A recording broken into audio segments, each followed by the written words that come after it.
Bienvenidos a la siguiente parte de los métodos de barrera de métodos anticonceptivos.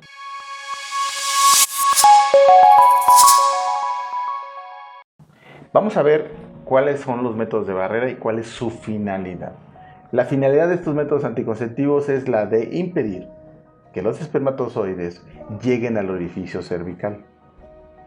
Ese es el objetivo de un método anticonceptivo de barrera, ¿sí? Impedir que un espermatozoide haga su viaje a través, obviamente, de la vagina y que llegue al orificio cervical, de tal forma que si no llega al orificio cervical, no va a poder, primero, no va a poder llegar al útero, pero segunda parte, que es algo bien importante que lo entendemos los ginecólogos en fecundación, es que el paso del espermatozoide a través del cuello uterino se genera una cosa que se llama capacitación. Es súper importante porque esto lo saben mis compañeros médicos. Saben perfectamente bien que si tú, inclusive en una fecundación in vitro, tienes que capacitar a tus espermatozoides de forma externa, simular o simulando el paso de los espermatozoides a través del cérvix para poder llegar a la trompa y así poder encontrarse con su novia, la óvulo. De esa forma vamos a poder tener una fecundación adecuada. Pero si tenemos un método de barrera, ¿sí? Llámale condón, llámale preservativo o llámale impermeable o lo que tú quieras, ¿sí? De esa forma vamos a tener un método que nos va a impedir que el espermatozoide llegue al cérvix. Sin embargo, no nada más es la única función de los métodos de barrera.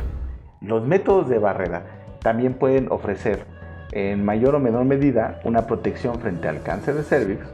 ¿Por qué? Porque no va a permitir que haya un contacto directo con del semen donde van los virus de papiloma humano y que se depositen en el cérvix. También nos va a proteger por enfermedades de transmisión sexual, incluido también el VIH-Sida, y en caso de que haya un cambio de pareja constante, pues bueno, se le recomienda al paciente que utilice un método de barrera. En cada caso hay que considerar cuál es la edad, cuál es la frecuencia de las relaciones sexuales, el estilo o tipo de relaciones sexuales, porque hoy en día, bueno, hay un sinfín de relaciones sexuales o de tipos, o de métodos, o de modas. Vaya a saber qué siga después, pero sí hay muchas cosas, el poliamor, las pacientes o las personas, las mujeres que son swinger, ese tipo de práctica sexual. Entonces es importante que el método de barrera o los métodos de barrera tengan una importancia y un conocimiento en el caso de su actividad sexual. Para empezar, ¿cuáles son las presentaciones que tenemos en estos métodos? Bueno, pueden ser masculinos o pueden ser femeninos. Cabe señalar que el condón también tiene más o menos un promedio de su origen, más o menos por ahí 1880, 90, cuando Goodyear empezó a vulcanizar el caucho. Y ahí salió el uso o la creación del látex. Cabe mencionar que tenemos algo muy importante que comentar. Hoy en día hay condones que ya se están haciendo que no están producidos por látex. ¿Por qué?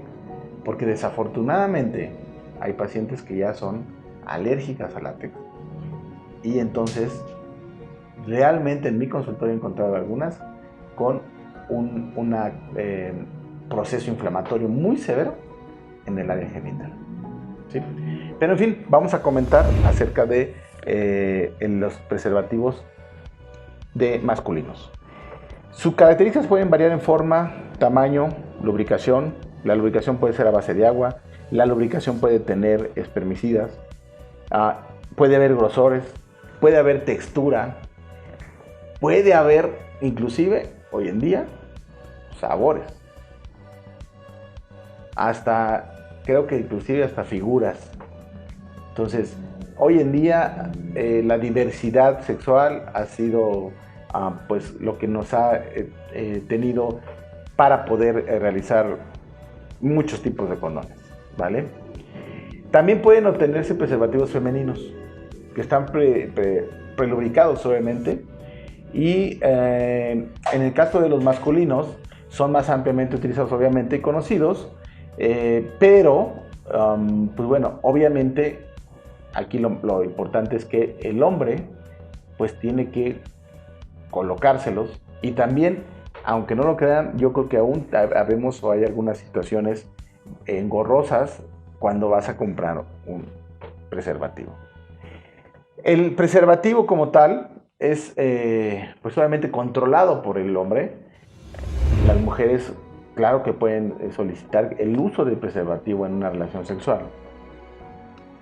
Y realmente pues el 1 al 3% de la población en general puede ser alérgica, ya lo comentamos. Y esto, si tiene alguna sintomatología, se puede, en la siguiente uso de látex, puede aumentarse hasta 6 a 7%. ¿Vale? Entonces, hoy en día sí se ha encontrado o se ha tratado de utilizar algún material que no sea látex, que en este caso en los guantes, por ejemplo, se usa el nitrilo. ¿Cuál es el mecanismo de acción del preservativo o del método de barrera? Tiene lugar a través de la superficie física que impide el contacto entre el pene y la vagina. Por lo tal, se evita el contacto con el semen, se evita el contacto con las lesiones genitales, se evita el contacto con secreciones, y obviamente se tienen que usar de forma correcta y de forma consistente, ¿sí? Hay algunas condiciones que son similares para adquirir enfermedades de transmisión sexual, y que bueno, en su momento puede producir una gestación no planificada, pero hay que ver también que si no se usa de manera correcta, podemos tener, inclusive hemos tenido preservativos que han sido olvidados o han sido depositados en el área genital y que se han tenido que sacar. Eso es bien importante. ¿Por qué? Porque no se los ponen bien. ¿Cuál es una de las ventajas pues del uso de preservativos de barrera? Protección frente a enfermedades de transmisión sexual. Tienen una alta efectividad para esa protección.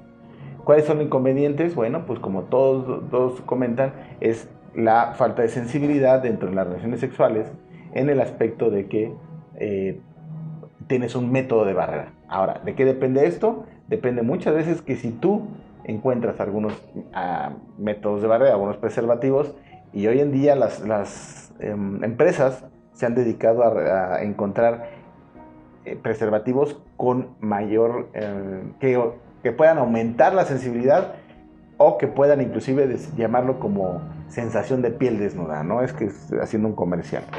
Muy bien. ¿Cuáles son las complicaciones? La ruptura y la alergia al látex, ¿sale? Y ¿cuáles son las normas que debemos de tener en cuenta con los preservativos?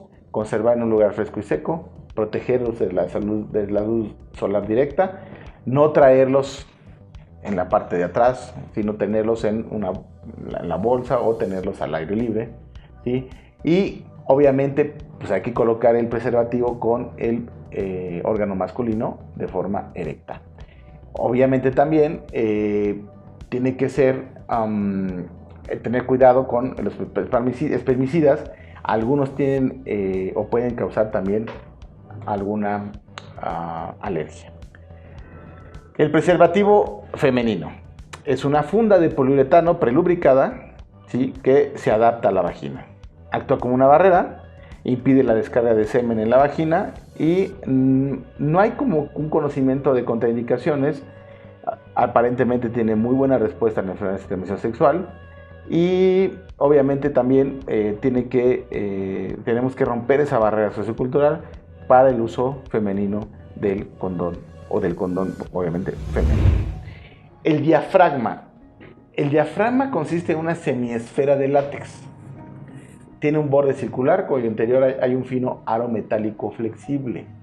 Este último confiere al aparato cierta elasticidad, pero también mantiene su forma, y aparte se adapta al interior de la vagina, que formando como un capuchón tapando el cervix.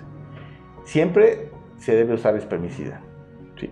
El diafragma está, está muy motivado su uso para pacientes que ya se entrenen en su colocación. Es bien importante que sepa cómo usarlo y cómo colocarlo.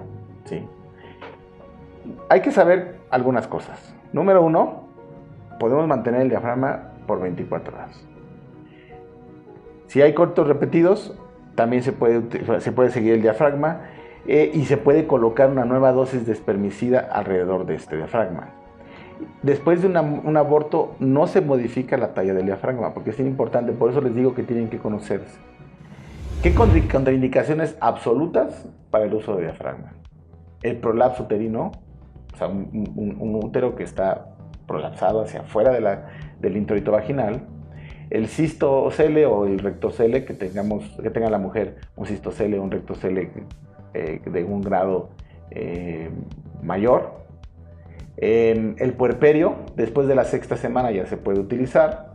Malformaciones vaginales o cervicales, infección vaginal no tratada, infecciones del tracto urinario también constantes, y si tienen coitos diarios repetidos, pues obviamente son contraindicaciones que son relativas.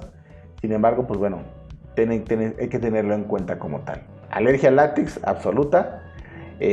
Una paciente que ya tiene los músculos vaginales laxos también no lo podría utilizar porque se puede desprender el diafragma.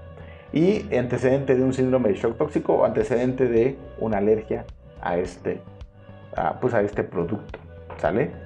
En este caso vamos a tener que hay que vigilar siempre la talla del diafragma. En la mujer en crecimiento, porque podemos tener una mujer joven, ¿sí? Cambios en el peso de más de 5 kilos.